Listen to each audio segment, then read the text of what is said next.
Yo, on this channel I'll be teaching you the most easiest way, most fun way for you to learn Mandarin Chinese.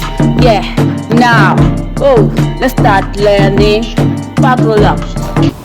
Hello everyone, welcome to lesson 34 of Mandarin Chinese.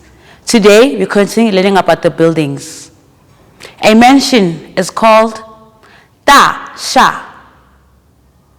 大厦. A prison is called 监狱. 监狱. A bungalow is called 平房. 平房. Now let's review the words again. 大厦, 监狱, 平房. This is the end of today's lesson. Please remember to like, share, comment, and also to click the subscribe and notification button. See you next time. Goodbye.